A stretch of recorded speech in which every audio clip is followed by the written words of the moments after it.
Shatarine. Jai Shri Krishna Chaitanya Prabhu Nityananda Shri Advaita Gadadhar Shivasadi Gaura Bhakta Vrinda. Hare Krishna, Hare Krishna, Krishna Krishna, Hare Hare, Hare Rama, Hare Rama, Rama Rama, Hare Hare. We continue reading from Srimad Bhagavatam, Canto 10, Chapter 34. We finished the pastime of the Vidyadhar Sudarshan. Now we are beginning a new pastime of the servant of Kubera Śaṅkhacūḍa, that he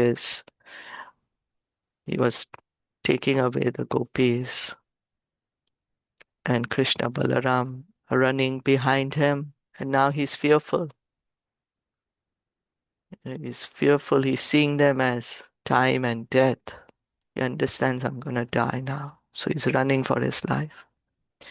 Tam anvadhavat govindo Tham avahat rat govindo yatra yatra sadhavate yacha yacha satarvati jihirshustachiro jahicho tacharo ratam tastau rakshan striyo balaha. tashto dasham srityo balam. Translation and purport by the disciples of His Divine Grace A.C. Bhaktivedanta Swami Srila Prabhupada. Lord Govinda chased the demon wherever he ran, eager to take his crest jewel. Meanwhile, Lord Balaram stayed with the women to protect them. Srila Vishwanath Chakravarti explains that the women were fatigued from being driven away, and thus Lord Balaram protected them and consoled them as they rested. Meanwhile, Lord Krishna went after the demon. So the demon had, he had taken the gopis to some distance, and then he started running away after he saw Krishna Balaram. Oh, now I'm gonna die now. So the gopis were tired, so Balaram stayed back, taking care of them, consoling them. They were so afraid, consoling them. And whereas Lord Krishna is running after the demon, he wants the jewel which is there with the demon. Avidura ivabhyetya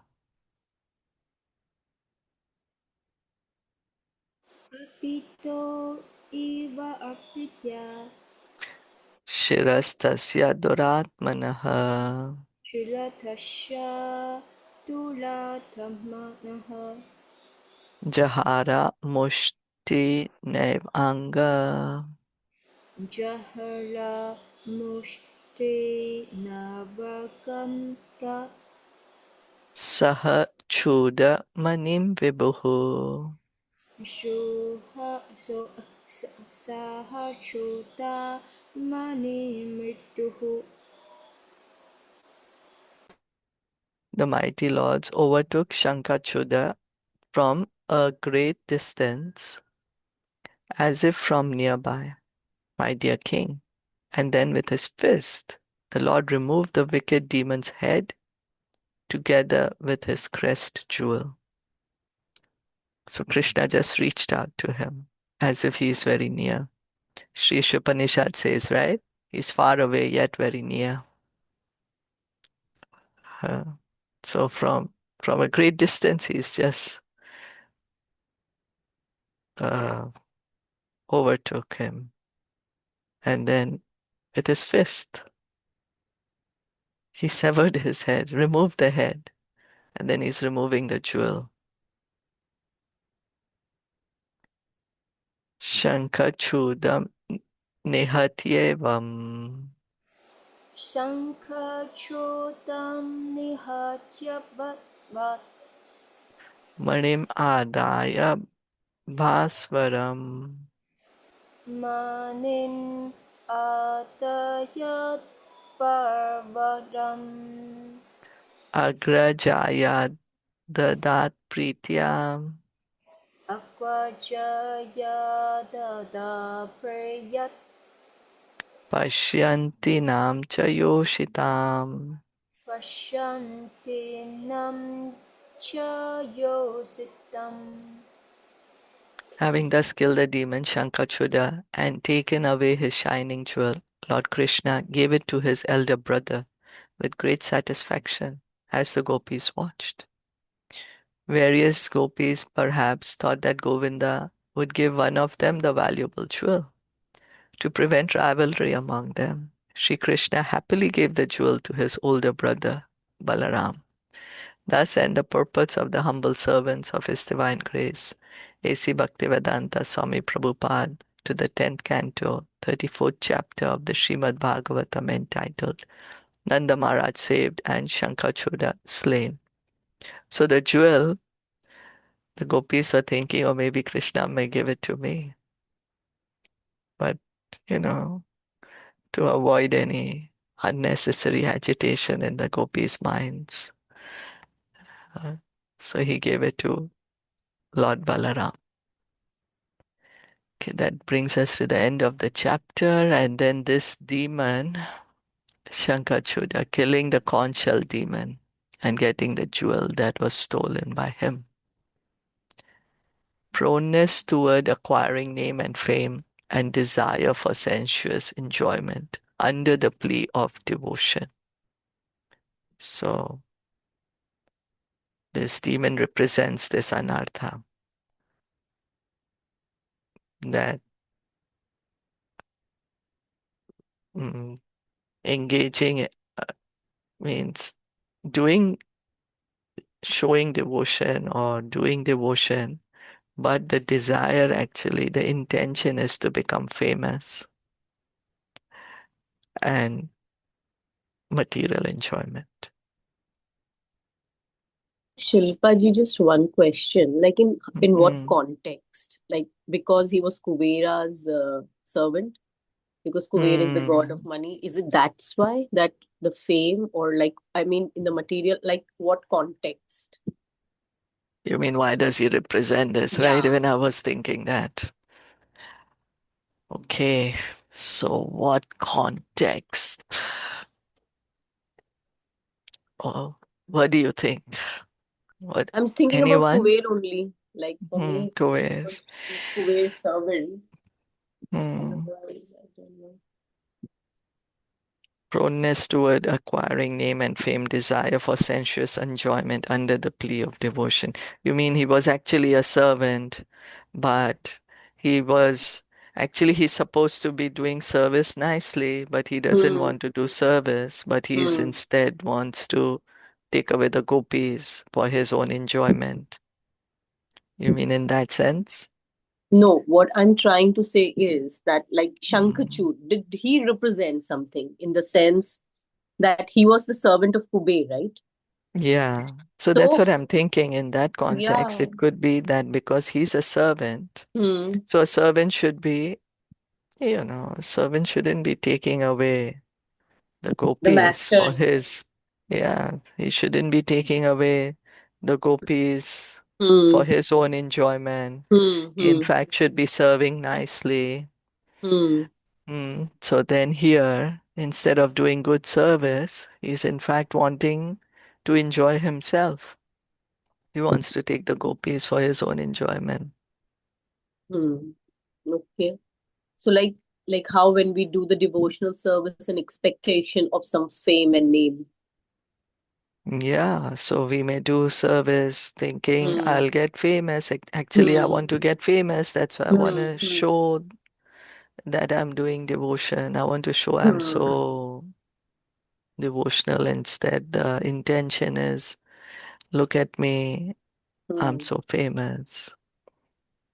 Instead of actually instead of the desire to please Krishna, Hmm. the For the desire self. is, hmm, yeah, the desire is how I can enjoy, Hmm. because Okay. devotional service is for the pleasure of Krishna. That is what is devotional service.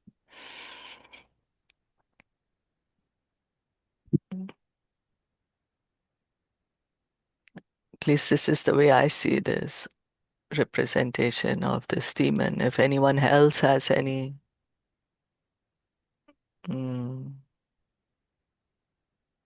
any thoughts or any other perspective, we can discuss that.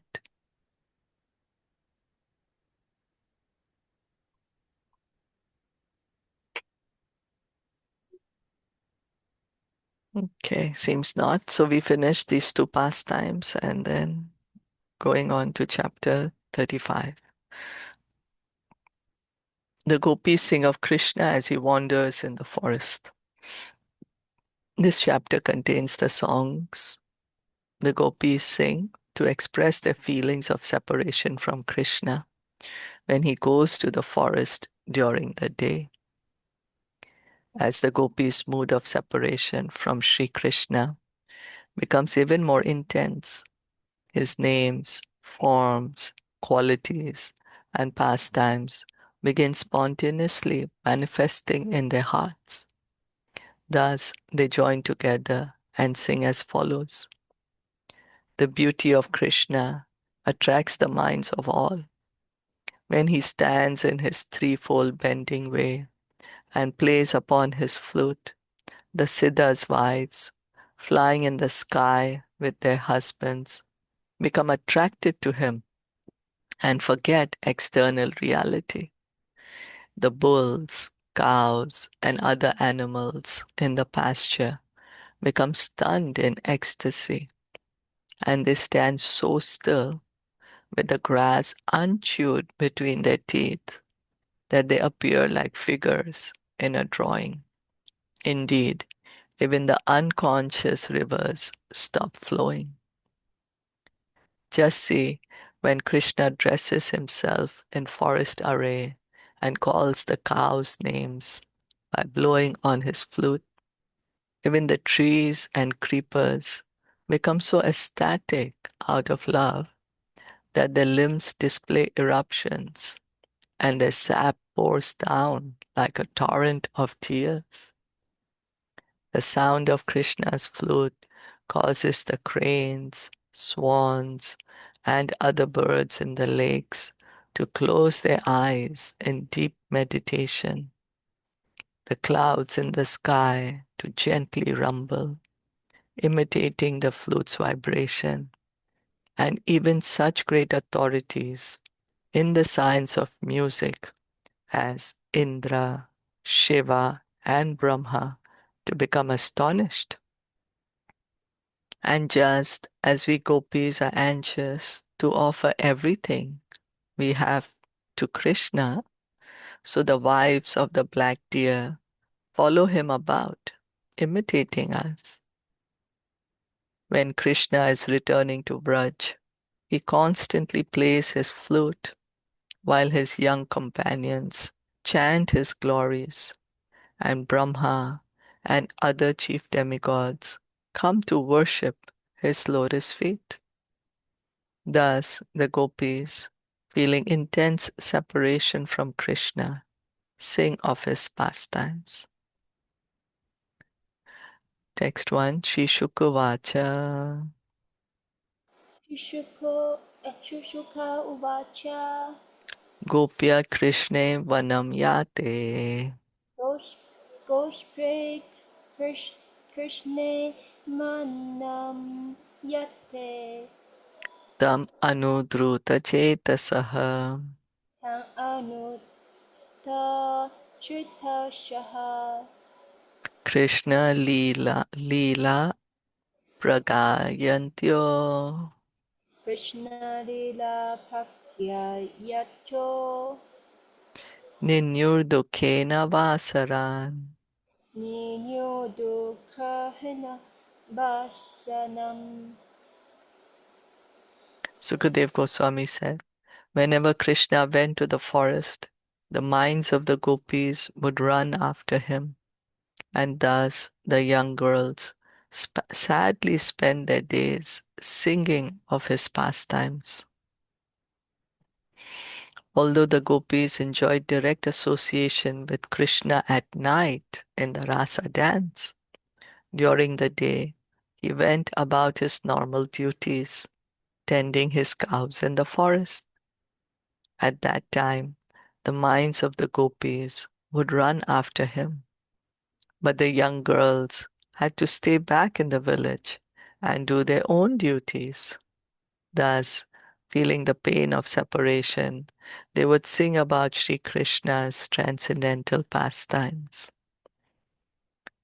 So in the night, they're having pastimes with Krishna. But what to do during the day? They miss him. He has to go to the forest. That's his duty, take care of the cows in the forest. And they have their duties at home. So they feel so much separation from him, the pain of separation, that they would sing about his pastimes. Shri Gopya Uccho Shikopya Uvacha Vama Bahu Kritavama Kapolo Ma Vamapatho Krita Van Vamakaporo Valgeta Brur Adar Arpitavenum Vadgita Bahu Adarapeta Venyu Koma Komal Anguli Komalanguli Bir Ashritamargam Gomari Kritpyan Ashatamagan Gopya Iryati Yatra Mukundaha Gopya Ikrityat Akrityati Yachamukunnataha Vyomayana Vanita Saha Siddhir Viyomayana Varita Sahasita Vismitastat Upadharya Salajaha Vismanita Ta Upadaharya Sadajathat Kama Margana Samarpita Chittaha Kamamakana Samarprita Chitaha Kashmalam Yayur Apasmitani Vyaha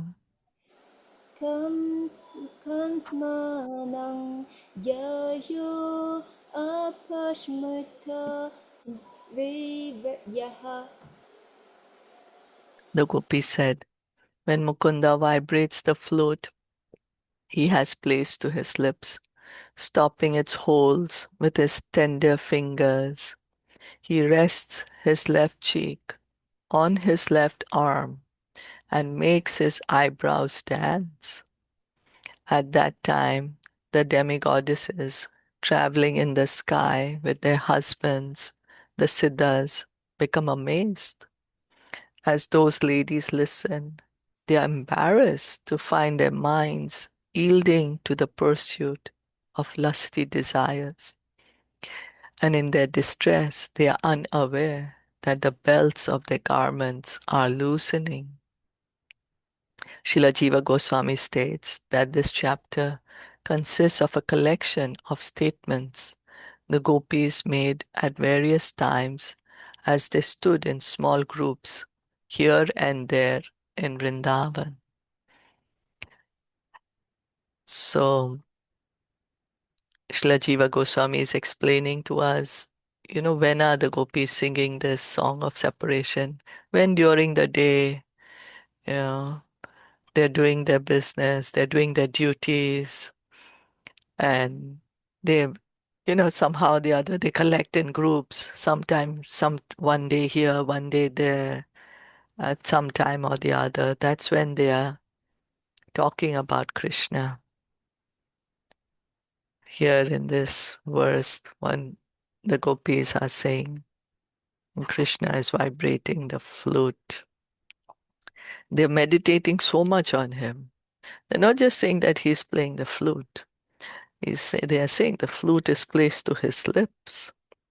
And then with his tender fingers, he has stopped the holes of the flute to make the music, right? And then how he's standing. He is, with his left arm, he's supporting his left cheek. His left cheek is resting on his left arm. What about his eyebrows? They are dancing, they're saying. And he looks so beautiful and so charming that the demigoddesses who are in the aeroplanes with their husbands, when they look at Krishna, when they hear his flute and they look at him standing so beautifully, they have lusty desires for Krishna. And then they get embarrassed because they are with their husband. But Krishna is the most attractive. Right? Krishna is the most attractive to everyone.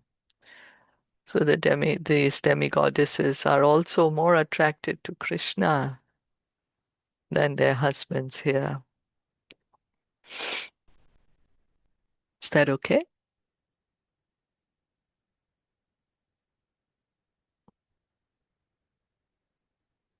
Yes. Yeah. Did you all want to add anything, any comments before we stop for the day?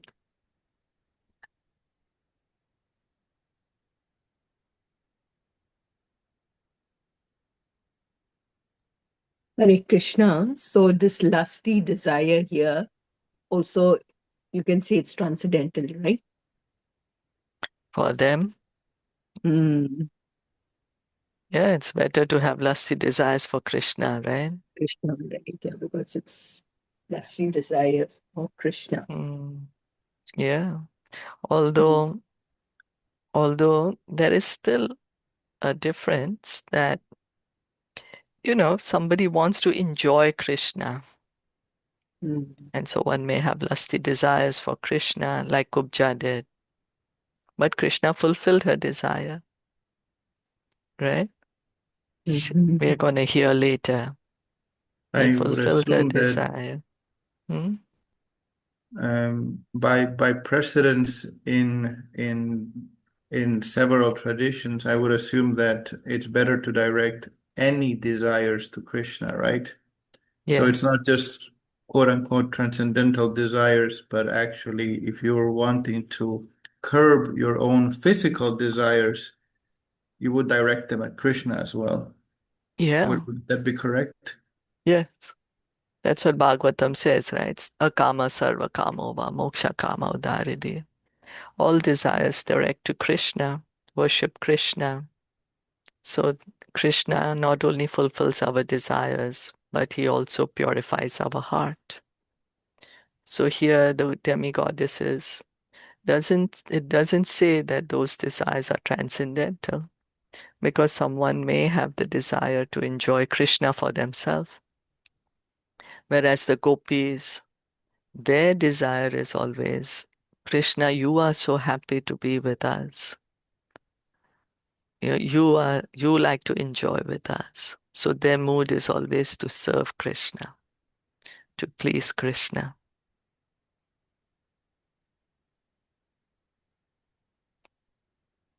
That by even looking at Krishna, they are serving Krishna with their eyes.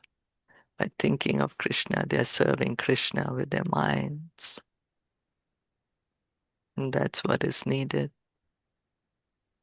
Is that the mood that we should cultivate, that we should perhaps, and I think I heard this somewhere else, where are we living our lives and are we cultivating a mood whereby God wants to be with us? So Yeah, that's right. Yeah. Srila Bhaktisiddhanta Saraswati Thakur would say, Prabhupada would often quote this, that don't try to see God, work in a way that God wants to see you. Serve in a way that God wants to see you. Yeah.